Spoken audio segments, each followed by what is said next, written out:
السلام عليكم، اهلا بيكم. انا مروه طارق وانتوا تتفرجوا على قناه موري كروشيه.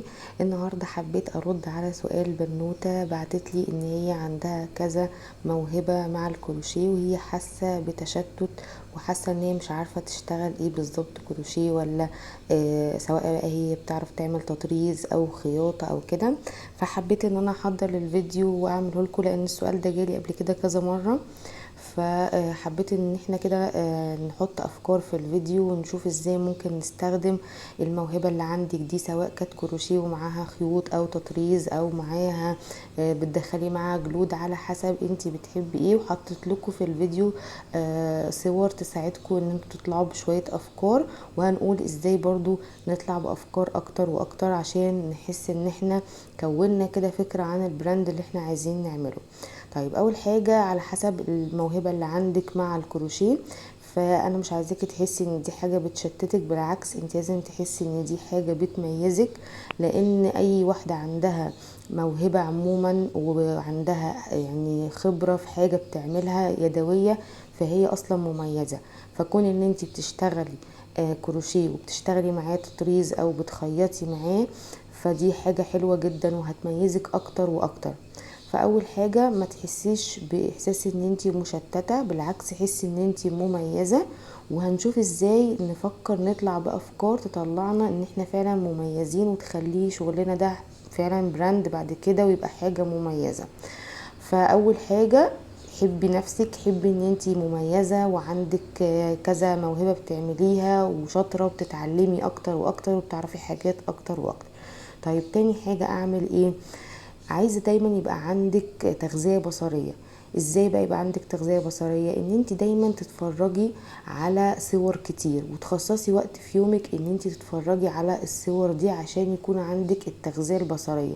طيب، تجيبي الصور دي منين؟ عندك بنترست، ده اكتر موقع ممكن تشتغلي عليه وتنزلي من عليه صور وتشوفي عليه صور كتير جدا، وهتناسب قوي الافكار اللي ممكن تلاقيها كانت في دماغك وتلاقي منها صور، او يطلع لك افكار جديده اكتر واكتر، فهيبقى حلو جدا ليكي.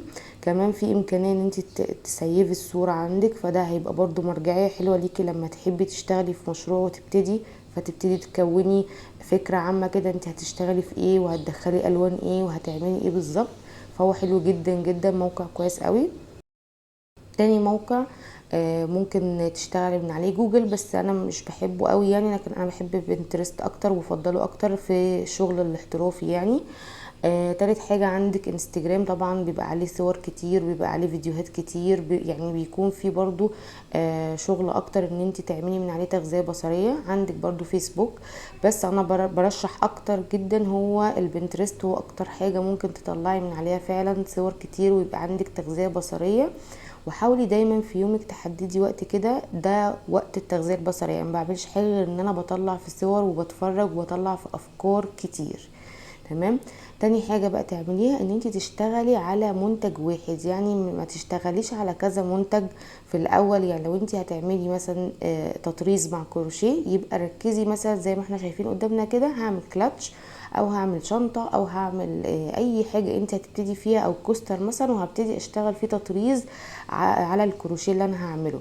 ما اجيش بقى ايه امسك كذا شغلانه مع بعض او كذا شكل مع بعض. يعني ما اعملش مثلا كوستر واعمل كوشن واعمل كذا حاجه جنب بعض او شنطه لا، ما اعملش كذا حاجه، اشتغل في حاجه واحده في الاول وابتدي اطورها، افضل اشتغل عليها، اطلع منها كذا منتج لحد ما انا اتقن الشكل ده جدا واحس ان انا ابدعت فيه وطلعت فيه افكار حلوه قوي. بعد كده ممكن انقل على منتج تاني، لكن في الاول اركز على حاجه واحده. انا هعمل تطريز على كوشن او على كلاتش او على حاجه، هعمل تطريز على منتج واحد بس واشتغل عليه كتير واطلع منه افكار كتير وابتدي ابيع من المنتج ده كتير لحد ما اتعرف بيه. وبعد كده خلاص انا اتعرفت بالشكل ده، ممكن ابتدي اجرب في حاجة تانية. طب لو انا لسه في الاول بجرب، لسه مش متقنة حاجة معينة، يبقى خلاص ممكن اقعد اجرب في كذا حاجة وانا اكون عارفة ان انا الحاجة دي هكون مميزة فيها او شاطرة فيها، واقعد اجرب في كذا حاجة لحد ما اوصل لحاجة معينة او منتج معين اطلع بيه وانزل بيه على طول السوق واشتغل عليه وابتدي اطور بقى منه وافضل برضو اكمل فيه لحد ما اكون مميزة جدا فيه. يبقى ما نقلش على كذا حاجة في وقت واحد علشان تقدري تبقي مميزة وتقدري تتقني الحاجة دي وتطلعيها بأحسن شكل وأحسن صورة ممكنة. فدي حاجة مهمة جدا ناس كتير بتقع فيها، ان هي بتقعد تجرب في حاجات كتير وتعمل منتجات كتير جدا، ولا هي بتتميز بحاجة معينة ولا بتتعرف حتى بمنتج معين. فدي خطوة مهمة قوي ان انت تعمليها في الاول بعد ما تعملي تغذية بصرية وتقرري انت هتشتغلي في ايه. مهم ان انت تركزي في حاجة واحدة حتى عشان العميل يعرفك، العميل يعرف ان انت مميزة بالشغل ده، مميزة بالمنطقة دي، انت بتعملي مثلا كوسترات حلوة جدا ومعاها تطريز شغل رائع بتعمليه، بتدخلي قماش مع كروشيه وبتعمليه بشكل رائع جدا، بتعملي مثلا شنط ومعاها تطريز فبتعمليها رائعة جدا، بتعملي كوشن ومعاها تطريز فبتعمليها حلو جدا. فحاولي ان انت تركزي في حاجة واحدة تتعرفي بيها والعميل يميزك بيها، مجرد ما اسم البراند بتاعك يجي قدامه خلاص هو في ذاكرته عارف انت بتعملي الشغل ايه بالظبط ومميزة في ايه بالظبط.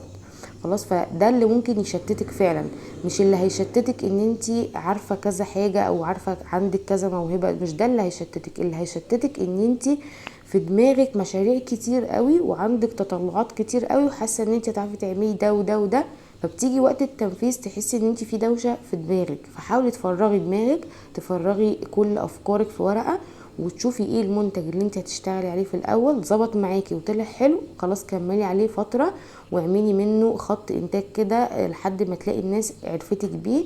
ما ظبطش معاكي افضلي جربي لحد ما توصلي لمنتج انت هتنزلي بيه وهتشتغلي عليه وهيطلع مميز معاكي، وتفضلي تطوري بقى فيه، تطوري في اشكاله، تطوري في الوانه، تطوري في الشكل التطريز مثلا، تطوري في شكل الخيوط، تطوري في شكل القماش على حسب انتي هتشتغلي الكروشيه ومعاه ايه. خلاص، في كمان ناس بتدخل جلود، بتشتغل جلود وبتشتغل معاها كروشيه برضو بيطلع تحفة وجميل جدا. في افكار كتير جدا، يعني انا حاولت كده ان انا اجمع لكم شوية صور ان هي فيها افكار مع الكروشيه، لكن طبعا في افكار كتير جدا وكل الصور دي هتلاقوها على بنترست واكتر. طبعا كل ما بتفتحي شكل بيجيلك تحتيه اشكال تانية كتير جدا وافكار كتير، فهو بيساعدك في كده ان انت تطلعي بافكار اكتر والوان اكتر وتصاميم اكتر، فهو بيساعدك في كده.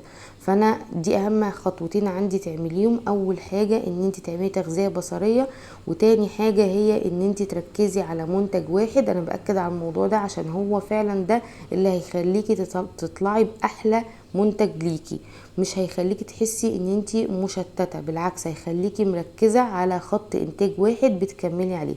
اتمنى يكون الفيديو كان مفيد ليكم. شكرا لمتابعتكم معايا.